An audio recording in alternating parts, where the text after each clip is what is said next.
This is a common.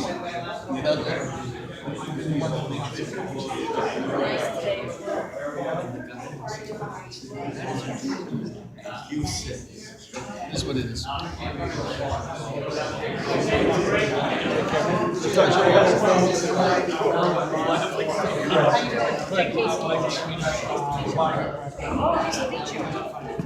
Sorry, I missed your testimony.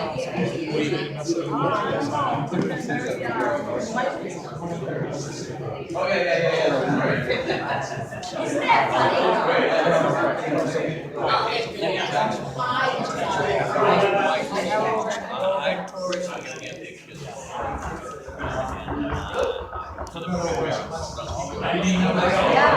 that Someone would come and play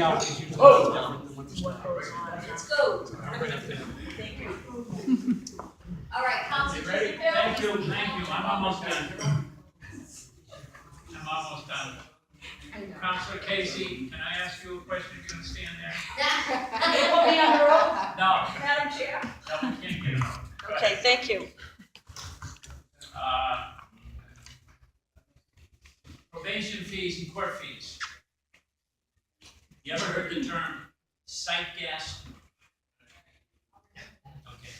What it means is that fees and fines, particularly, fall most heavily on these neighborhoods. So you will have the ability to waive a lot of these things. And even if they say you can't waive one, if you do, you're not going to lose your job. Okay? You gotta do both. Not gonna lose your job. What you do, you have to come back here and we have to vote. We vote for you. We're not voting. Okay? So those people before you, most of them, don't have the ability to make these things. Yet they get to follow. They follow into what creates more.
breathalyzer machines. You ever worked with those? I have, but I understand Judge Brennan has as well. Are you good or what? Are they in use up in smart? So I'm right now in the lottery, not practicing warrants, but as I understand it, they've been out of use. I think not just that county, but many counties, not been in use until the problem has been resolved and they can be deemed reliable. Because they are. Yeah, I know, but after all of that, they now say, okay, now they're okay. How can you ever, beyond a reasonable doubt, even believe them? How can you do that? In case it did that. Okay, I said my piece, and I thank you for your answers.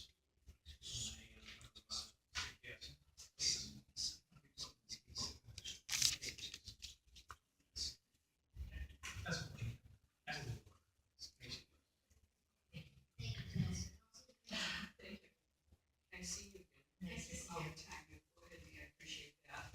And, you sat in Judge Hines, Judge Ireland, Judge Hanson.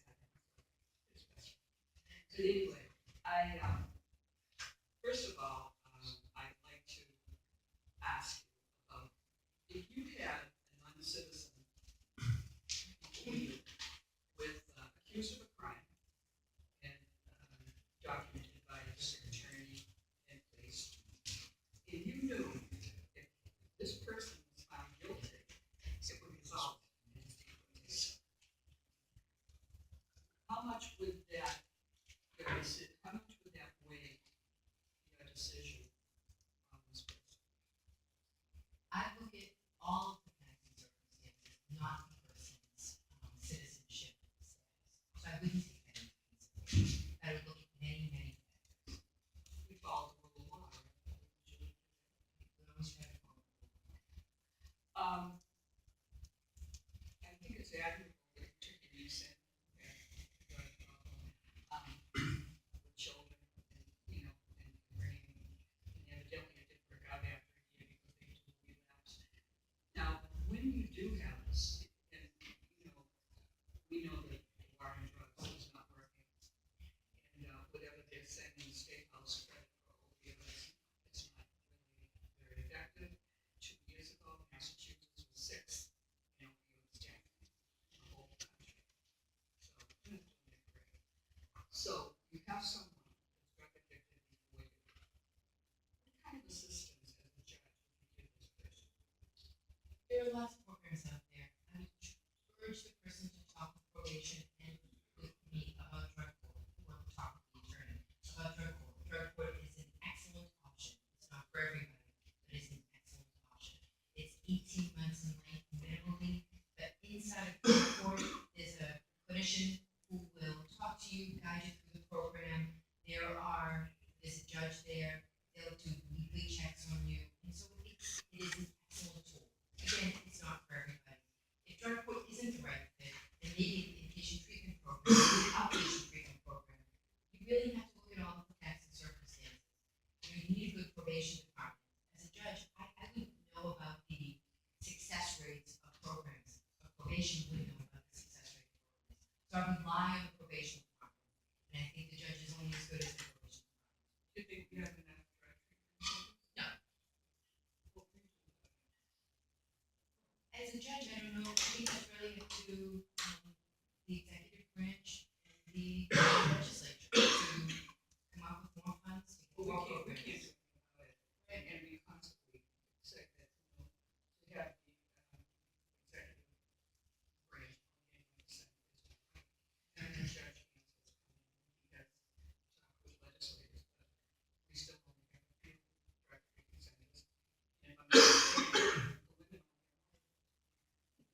So, we don't hear a lot. What do we do with someone who's alcoholic addicted? We talk about the people of God. What do you do with someone with an addiction to alcohol? Again, one, if that person is, I guess you talk to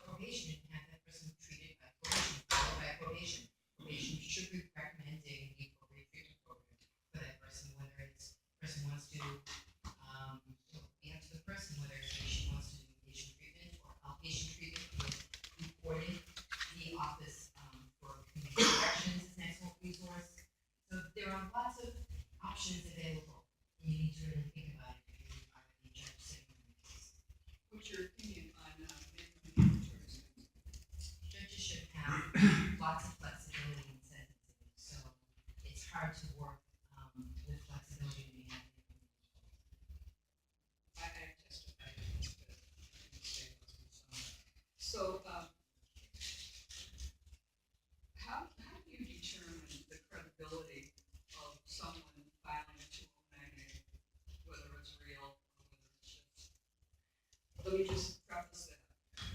I meet with every lawyer that's ever staff here. And a lot of them tell me, not surprising, that there are unscrupulous lawyers who will advise their women clients to file a 209A to strengthen their case. So how do you determine? I think the judge sitting there needs to listen to what, observe the witness, observe what the witness has to say. It's a lot of common sense. There's legal standard and then there's common sense. Does it ring true? Does what the person's saying make sense? You do the best you can as a judge. You listen to what's being said and you try to determine whether the person's credible based on observations and your own experience. You said you had cases in 209A, did you represent more men? I think that I probably represented more men because more men have been respondents and later defendants in the criminal process if there's a violation. So I think looking at my practice on back a little bit, I probably represented more men, not because I had a desire to represent more men or women, but that's just how business goes. Well, I wanted to bring the leadership of parenthood or junior parenthood. And that's a big challenge, the 209A to enter into this. And judges make a decision on that. Sometimes not thankfully that one. And there's still a difference with father and mother. And I am so glad that they stopped that turn on visitation. No good parent should have visitation rights with their child. That should never be released. My opinion. Now, okay, you were very honest with me because I said to you, you get 20 years to life. You don't see people leaving a lucrative law practice and going to a lottery. And it wasn't increasing yet. I'm sure to go to the lottery because you were very honest. You said, yes, we have your ups and downs in the legal practice. So I understand that. But I want to know, did you decide to be a judge when you went to the lottery or when did that happen?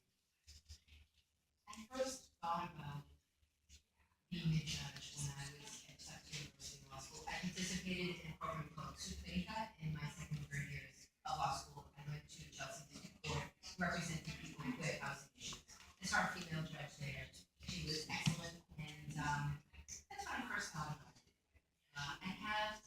I've had an abiding feeling that I wanted to have a wider, greater, deeper impact for a very long time. I guess for all the length of time that I had been in my practice, seeing how my representation of people may have an impact on them, and seeing that a judge like Judge Brennan would have an even greater impact. But not being, a court lawyer, the last couple of years, how did that enter in? You still want to be a judge, but you still were not going to be a practicing lawyer. I had an opportunity at the lottery, I just couldn't pass up, and, I had an opportunity to work with a friend who is very bright, $5 billion agency, and to give legal advice to that agency, I just couldn't pass up. But I got there and realized that I was missing the one thing, which is my interaction with people, my making a difference in someone's life. So in 28 years, you had 1 to 2 cases a year, right? Yes.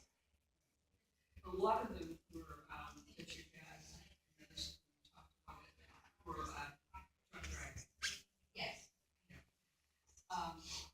You had one case that I thought, the man was disabled for the rest of his life, and I thought, he should have $1 million. I didn't really get $125,000. It was, they found that the machinery, caused the accident, and he was permanently disabled.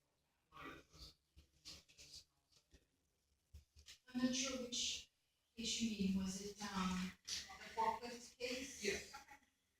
So, in that case, that was back in, I think, 1990. That was a products case, negligence case, and I represented the plaintiff in that case. It wasn't a criminal case, it was a civil case.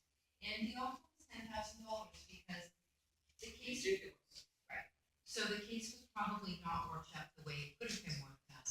But, he was very likable, he, told the truth, and the jury found him. Yeah, I mean, he was injured because the forklift, operated, punched him and Yes. threw him off of it. But, I don't think he really got the settlement that he deserved. There was another case here that, and I understand this, that, everyone should have counsel, they deserve to have counsel. And someone will go into a police station and talk about it, but and I agree with that, you have to have counsel, but there's a part of me that says, if this person has been guilty of assault and battery, a dangerous weapon, indecent exposure, for him to get off because he didn't have counsel at the police station, and it would have resulted in his deportation, and you wanted to protect that. Tell me about that. So, that was advocacy. The Constitution is in place for that reason, so that if, so if the government is not following the rules, that's why it's in place. So in this case, there was a statement obtained from this person after he asked for counsel. The statement, should not have been admitted, and at the end of the time, the judge heard it that way, and excluded the evidence. That's where it was. I think all judges should do the right thing. I mean, you're just saying, you just made a statement, and that's a perfect statement. And do you really think that every judge follows the rule of law correctly?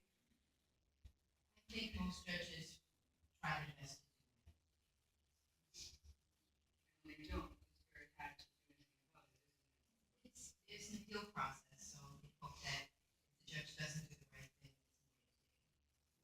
We had one of the Democrats here who had about 30, 40 signatures and to the Judicial Conduct Committee asking for a judge to not have criminal cases until they had a hearing, and they just threw it out. So I don't know who has to say to every question, and that's the thing, just to have the day in court for people to hear, and he gets that. And those people I respect, and the Democrats that did that, so I'm just saying that, I don't think all judges do the right thing. What have you learned in your 28 years of that? Well, one thing that troubles me is when a judge makes a decision before the judge has really heard one sentence of an argument. So that would be an example. I'd like to say that it doesn't happen all the time, it doesn't happen often, it does happen, where the judge starts writing a decision before I've opened my mouth as a defense counsel. So that's trouble.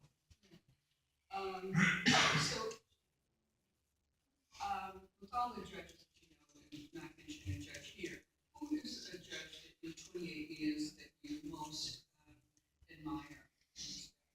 The judge who respect isn't a woman, it's Judge Brennan. Okay. I've appeared before him for years.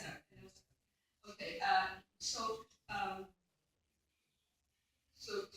going to the district court, will you be moving around, or will you be, if you're confirmed, my position is a certain position, so it would appear that I would be in a certain region and be traveling from port to port within that region, depending on the regional administrator.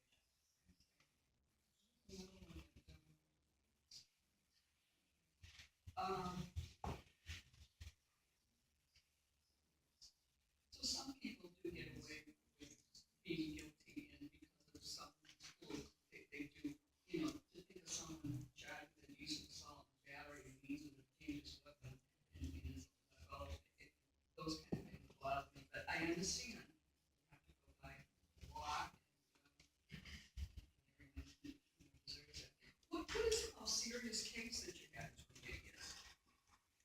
Thought about that question because you and other counselors have asked me. You know, even a less serious case could be very serious for a client. So as most, if not all of my cases were serious, but one that stands out is a child who's that I tried. And my client was middle-aged and had 0 criminal records, was charged with child enticement. And you said it was based on emotion. It was based on motion, the child witness made very good appearance, and I'm certain that if convicted, he would have been sent, he would have been incarcerated for a couple of years. Well, that was, the charge was he was trying to entice her to come into his car. Yes. And they never had contact. Yeah, no, they're, you know, that's why mandatory minimums are not, the school law, that bothers me too. Because there's all different kinds of, you know, of offenses. And if he had something for a patent here, 57 years old, and he was 17, he was on his way to school, and a 21-year-old old friend asked him if he would sell 5 bags of marijuana. He was innocent, gullible, good kid. He took them, went into school, and sold them. He tried to sell the second one. That wasn't related to the principal. They found the rest of the bags in his locker. So in those days, it was 5 years, I think it's 2 years now. So he missed all his years. He got a scholarship, college, missed the days on the, you know, sports. And when he came out, he was lucky he got a job as a janitor in private school. Now the private school is closed. At 57 alone, never mind his baggage, how's he gonna get a job? And he's gone through a lot of health problems. You know, he lost weight to cancer, a lot of other things. And he married, he was very good community leader, he was a coach, he did a lot of other things. And it just seems to me that that's when the mandatory, you know, that's a prime one that I felt very strongly about, that it should go on an individual basis. I mean, he wasn't out there selling drugs to everybody, you know, and he made a foolish mistake that cost him his whole life, really, you know. And I know I have been here asking for pardons for years and years and years. He's had not one in this administration, not one.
Thank you very much. I just want to follow up on something, question that Councilor Jubinville was asking. Councilor Jubinville has been here, I think it's been 6+ years. Everybody answers, you were definitely more hesitant, and to me, I didn't get a clear answer than most people, but I'd say 99% of the people who sit in that chair, after the first offense, after the first probation violation, we're talking about when people fail the urine test, and they're not coming in, they don't commit any other crimes. Yeah, you're right, Jubinville, no problem. This drug situation, it's a medical condition, no way are we putting them back. Second time, nope, not gonna do it, nope. Third time, not gonna do it. Fourth time, I don't know, I may never do it. I mean, they all say that. I mean, that's what he wants you to say, and they all say that. But what message are you telling those young people out there? When they find out that their neighbor, their buddy, whoa, Judge so-and-so, no problem. We go in for a first offense, violate, probation on, yes, no problem. So I'm trying to get a sense, where he's coming from. So, same facts, we won't go over the same facts, you heard his facts, What I got out of it, reluctantly, but first offense, first violation, you're not putting him in jail. Right? Yes. Second offense, you're not, at what number? Okay, we can say, let's make it simple. First offense you're not, second offense you're not, third offense. Before I ask you that question, are you telling me that all these judges, after the first offense, maybe not, but second, third, they don't put him in jail? He's been here 6 years. Granted, he hasn't, there's been a lot of judges before 6 years. I've probably confirmed all the judges there, but he's only been here 6 years. Makes no sense, but back to the question. Fourth offense, what are you doing? So again, I want to take a look at the facts. You heard the facts. He already told you. So if there's so what would matter to me is if the person's been clean and relapses 4 months later, that person is probably not suitable for jail. That person would be very Okay, we'll make it suitable. simple because there's other people. So that's the fourth offense, fourth violation. He was good for, he relapsed, after, where I'm coming from.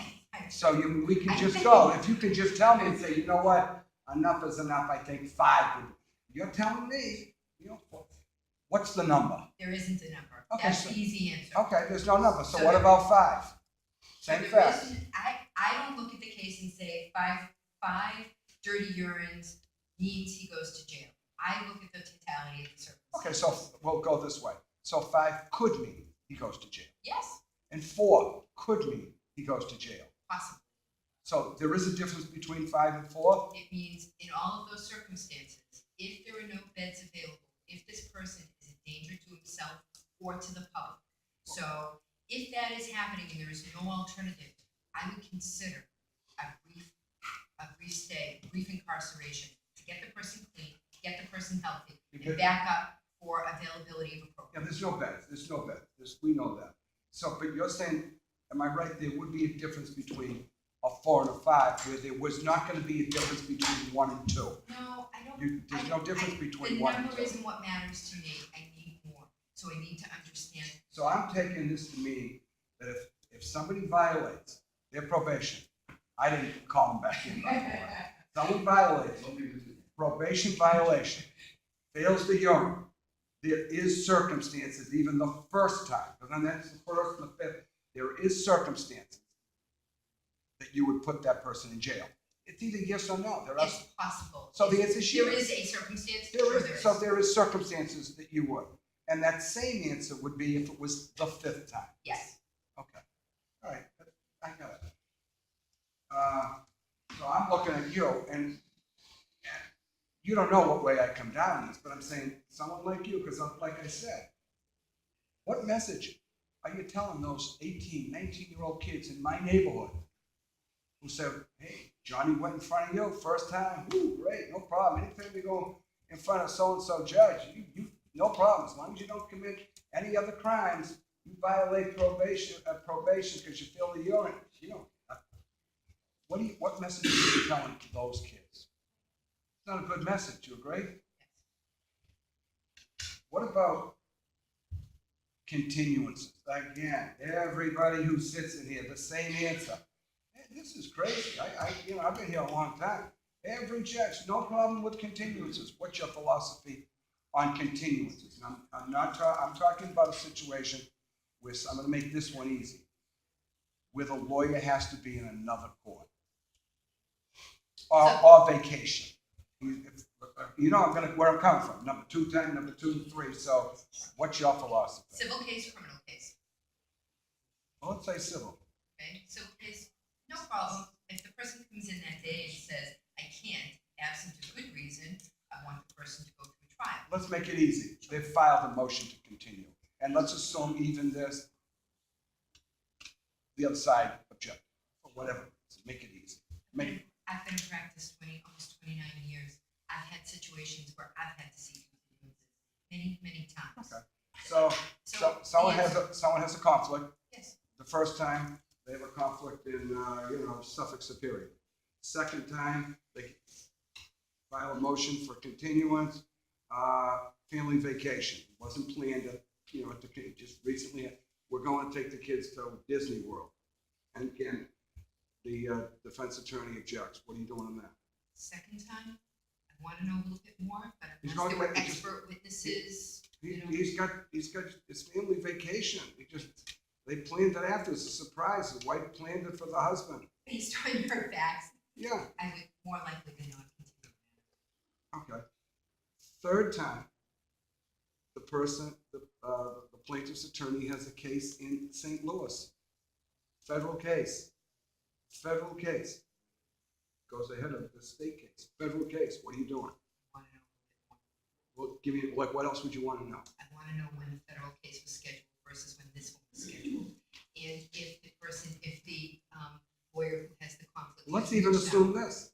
Let's assume the federal case was scheduled after this. And I'll give you a lot of these federal cases in Social Security, you don't have a chance. They schedule. It's not like the federal government scheduled. So in my hypo, third continuance, it says, yeah, I just got notified 2 weeks after the last date that we agreed on. I got to be in St. Louis on that day. What are you doing? I want to hear from defense counsel as to why it's a hardship to continue the case and make a decision after that. Well, what if he says, it's the third day out of, what if he says, well, what would be a good reason? I'll ask you. What would be a good reason to deny the continuance? Okay. Sure, defense counsel says this is the third time it's in. I have somebody coming from out of state to testify for the day. It's a one-day trial. I can't believe it. That might be enough for me to say, I can't continue it for the third time. I would try to be reasonable every time.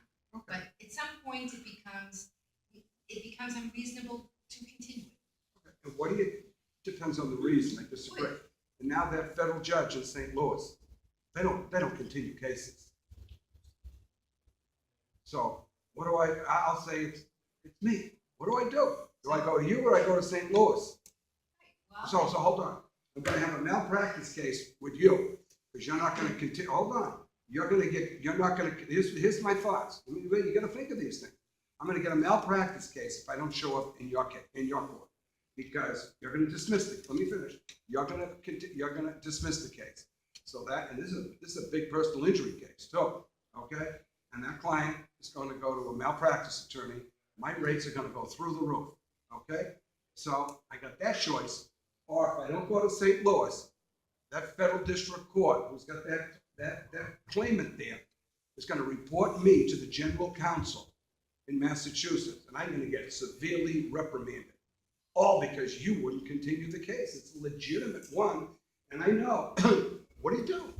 So I think. What do you think I should do? Try to go for malpractice or try to get reprimanded? This is the real deal. So if it's that big a deal and you can't get a protective order, so you need to appear in both. I think in those circumstances, you might be able to get a protective order. If you couldn't, you'd probably persuade me that I need to continue. Just so you know, in these federal cases, Social Security, they're not going to continue the case. It sounds like you'd be able to persuade the judge. So again, I know this sounds crazy, but is it fair to say? Because that's the dilemma. I'm not gonna, that's a tough question, because now it's, you know, I would think that at least 4 times, you know, you go in front of a federal judge, because you have the option of getting sued, malpractice, or being disciplined severely, and those disciplines can range from who knows what, not appearing before that. And so it's not that easy. So I hope you'll remember about continuances. I remember way back when I don't go to court anymore. It was a situation where we're going on vacation. I mean, luckily we had some flexibility, but the judge made us wait a while.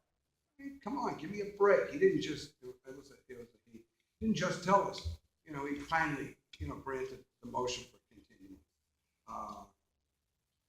But yeah, there are a lot of people who may need a continuance. There are a lot of people who are not a big shot. When you worked at the law firm you worked with, Yes. how many lawyers were in that firm? My husband and me. And if Oh, one of wow. us was on vacation, the other was likely to. But exactly the point. Exactly the point. You know, that's important. You know what else too? You have to pay the rent. That's important. I don't know if you have any staff. That's important. The electric bill, employees. So there's sometimes people come in for a continuance. To me, my questions were really easy. I would have granted them all the time. But remember that too, because maybe the client didn't pay, we didn't get that Mr. Green witness that we have to, you know, you have to be, I get it, you can't just automatically do it all the time. But I hope you remember the days when you worked at the law firm. Because like every law firm, which is some big firm, we all worry about, we're gonna meet payroll. We're gonna pay the electric bill and the rent and all that. So remember that. And we all wanna take vacations with our wives, our husbands, or with our family. So that's something that some judge, I'll say the last thing. When someone asks for continuance, I'm gonna make this easy because I don't wanna go on to it. There are some judges, and Kennedy knows, and Julie will know, we're not gonna name these judges, that make you come to the courthouse to argue your motion for a continuance that you can't make it, you know, October 15th. Obviously, you know where I come. Where do you come down on that? If it's in the papers, if it's clear in the papers, I don't need to hear oral arguments. I can make a decision. Okay. I don't have any further questions. You know, Junebill's gonna be watching you on those probation surrenders. I do. I don't think she's gonna go with you, Bob, but I don't have any. Thank you very much. You're very welcome. Thank you. Thank you. I don't think you're gonna go with me. I have to be honest, I wasn't too thrilled with the answer to those questions on the addiction issues. And I wasn't